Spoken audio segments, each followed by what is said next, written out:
Hello friends, I'm Ty Nitty here. I want to talk about our Pegasus halters and how it applies to big draft size horses. Now this is Moose right here, and he's a 3-year-old stallion. He's a Percheron Frisian cross, stands almost 17.3 hands. So he's a pretty big boy and got a pretty large head to him.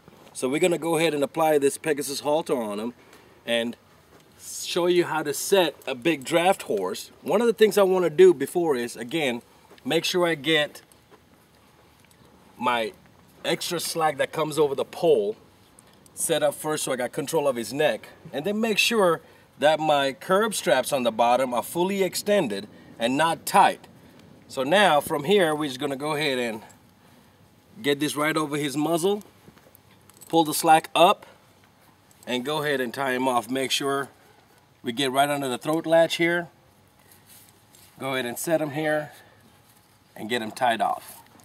Now we can actually start the adjusting to make sure everything fits in fine. Again, the proper way to find the correct setting on this horse to accurately engage all the pressure points, halfway between the bottom of the eye and halfway between the top of the nostril. So we got that. Now we got plenty of slack here on our curb area. So all I'm going to do is I'm going to go ahead and adjust this precipice knots here. Make it even on both sides. So I'm going to come around this side right here. Same thing. Just adjust this strap and just kind of pull it down as such. Now we got about a finger worth of slack in here. So now this is properly engaged.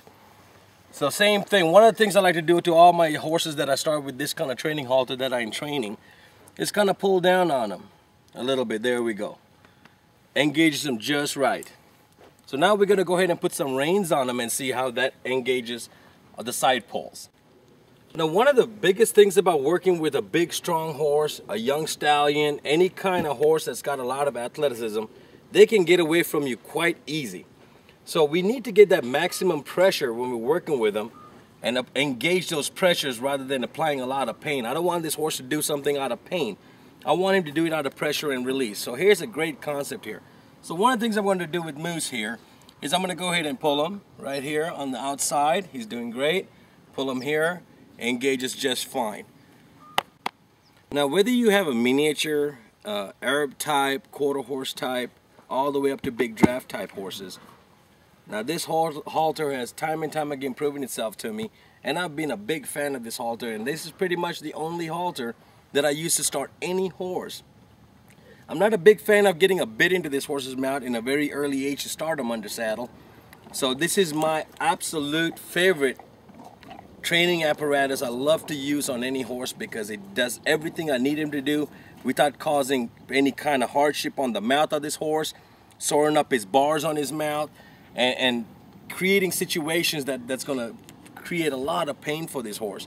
So here's the greatest substitute that I've found so far to get this horse trained well and get a great start on training your horse.